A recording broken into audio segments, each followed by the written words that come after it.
लीजिए आज। कर सकते हैं 1 घंटा अपने लिए? कर सकते हैं 1 घंटा अपने लिए? हम लोग रोज सुबह घर से निकलने से पहले बहुत सारी चीजों को चार्ज करके निकलते हैं आजकल। करते हैं ना? और इतना ध्यान रखते हैं कि हर चीज फुल चार्ज होनी चाहिए, क्योंकि पूरा दिन उसको यूज कितना करना है। तो फोन को किया, लैपटॉप को किया, डोंगल को किया, पावर बैंक को भी किया, क्योंकि वो पावर बैंक और चार्ज करेगा सारा दिन के अंदर। सब चीज को चार्ज करके निकलते हैं, लेकिन जो उन चीजों को यूज करने वाला है सिर्फ उनको चार्ज नहीं करके निकलते, बाकी चीजों को तो सबको चार्ज करके निकलते हैं, उसको नहीं चार्ज करते हैं।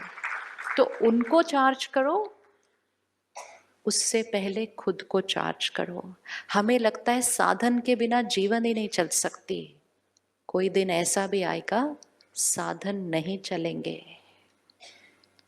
आपके शहर में जब बहुत बारिश आती है, जिस दिन फोन नहीं चलते उस दिन नहीं चलते ना, हम अपने लोगों से कनेक्ट नहीं हो पाते। आने वाले समय में क्या पता है कौन सी बातें आने वाली हैं। साधन नहीं चलेंगे, ये ठीक होना चाहिए। अगर ये ठीक होगा, हम किसी भी सिचुएशन में कैसे रहेंगे? स्टेबल रहेंगे। बिना फोन के भी उनको मैसेज भेज देंगे हम ठीक है। भेज सकते? नहीं भेज सकते? भेज सकते, लेकिन हम अपनी शक्ति को यूज ही नहीं करते। हम फोन को ही देखते रहते हैं, फोन क्यों नहीं चल रहा, फोन क्यों नहीं चल रहा। 1 मिनट साइलेंस में बैठो, परमात्मा को याद करो, अपने परिवार को याद करो और बोलो मैं ठीक हूं, चिंता नहीं करना। उनको वहां मैसेज मिल जाएगा, नहीं वो बिल्कुल ठीक है, मुझे फील हो रहा है वो बिल्कुल ठीक है, क्योंकि उन्होंने वहां से क्या भेजा? मैसेज भेजा। Using soul power. साधन यूज करना अच्छी बात है, लेकिन साधनों के गुलाम नहीं हो जाना चाहिए। वो फोन पे गोल गोल इंटरनेट घूमता है, हम अंदर गोल गोल घूम जाते हैं, उसके साथ चल नहीं रहा, चल नहीं रहा, चल नहीं रहा। साधन के गुलाम नहीं, साधन को यूज। हमने साधन को कंट्रोल करना है, आज साधन हमें कंट्रोल करने लग गए हैं। अगर साधन भी हमें कंट्रोल करे, परिस्थिति भी हमें कंट्रोल करे, लोगों का बिहेवियर भी हमें कंट्रोल करे, हमारी जीवन हमारे हाथ में नहीं रहेगी। तो थिंक राइट इररिस्पेक्टिव ऑफ साधन चले न चले, बात सही हो न हो, इसको एनर्जाइज करके चलना है। तो सुबह 1 घंटा अपने लिए दे सकते? यस यस, पक्का? बड़ी ठंडी आवाज आ रही है। हाँ। अभी सोच रहे होंगे सुबह सुबह वो भी 1 घंटा, ओहो मुश्किल से तो तैयार होकर निकलते हैं घर से काम करने के लिए, कैसा? इट्स अ लाइफस्टाइल जो धीरे धीरे पूरा चेंज हो जाएगा। क्यों चेंज होगा? सुबह जल्दी उठेंगे, 1 घंटा निकालेंगे, सारा दिन अच्छा सोचेंगे, काम जल्दी पूरा होगा। घर आएंगे जल्दी आएंगे, और आएंगे और बहुत लाइट रहेंगे। घर में कोई झगड़े नहीं होंगे, वो खत्म हो जाएंगे, क्योंकि हम सही सोच रहे हैं। जल्दी खाना खाएंगे, रात को जल्दी सोएंगे। अर्ली टू बेड, क्या स्लोगन था बचपन में सुना था? अर्ली टू बेड, आगे early to rise makes a man healthy wealthy and wise. Late to bed, late to bed वो बताया ही नहीं उन्होंने एक ही लाइन बताई थी। हाँ, तो उन्होंने सोचा हमने इनको एक लाइन बता दी, ये वैसे ही जीवन जिएंगे, बाकी स्लोगन हमें कंप्लीट करना पड़ेगा। Late to bed late to rise will make a man, will make a man unhealthy, बाकी आप कंप्लीट करना। सो राजयोगा मेडिटेशन एक लाइफस्टाइल है। इट्स नॉट 15 मिनट मेडिटेशन, आधा घंटा मेडिटेशन, इट्स अ लाइफस्टाइल, जिससे सारी चीजें बिल्कुल वापस उस सात्विकता पर आ जाती हैं जो होनी चाहिए, क्योंकि हमने मेडिटेटिव लाइफस्टाइल यूज कर लिया। 2 तरह के जीवन होते हैं, एक है योगी जीवन और दूसरा है भोगी जीवन। भोगी जीवन मतलब भोगना, सफरिंग, और योगी जीवन मतलब सब कुछ करते हुए अवस्था, मन की स्थिति कैसी? योगी, pure, divine. So actually the word is not even think right. Think right तो हम फिर भी कर लें, important is now to think pure, think divine. योगी जीवन मतलब think divine no matter what.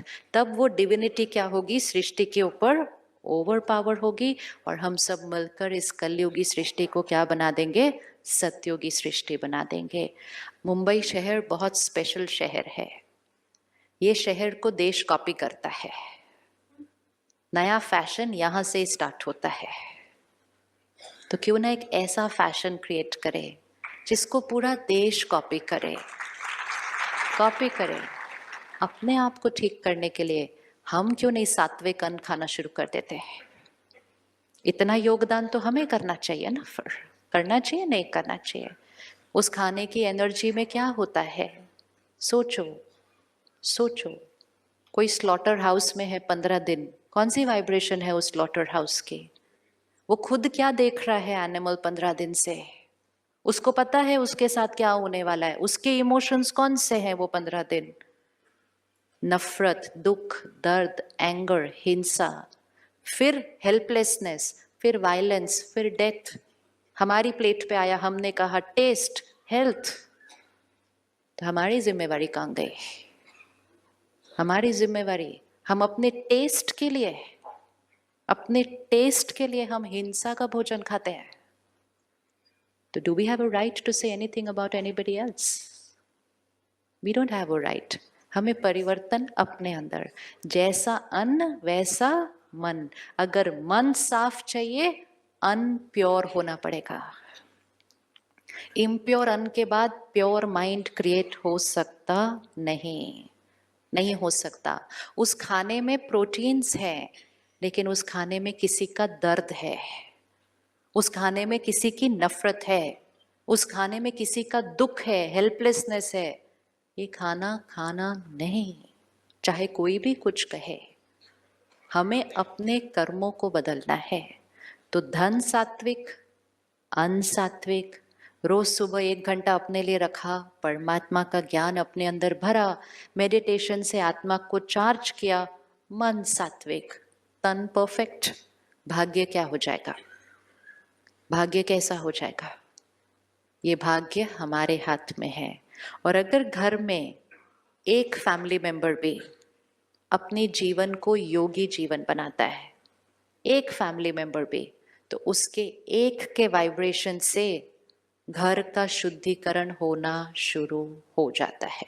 That is certain. सबके करने की भी जरूरत नहीं है। It has to start with one. आप सोचो, आपके घर में कोई योगी आत्मा आके रहे 3 दिन, घर के वातावरण में फर्क लगता है कि नहीं लगता? लगेगा, नहीं लगेगा? हम दूर दूर जाते हैं उन आत्माओं से मिलने के लिए, हम 1 मिनट उनका आशीर्वाद लेने के लिए दूर दूर जाते हैं। क्यों ना हम उन जैसा बनकर अपने घर में वो बने जो हमसे मिलने से लोगों की जीवन बदल जाए। Why can we not be like that? वो बनना है हमें। घर गृहस्थ में रहकर, बिजनेस संभालते हुए योगी जीवन। योगी जीवन डज नॉट मीन घर छोड़ के करना होता है, नहीं। योगी मतलब यहाँ जिसकी हर सोच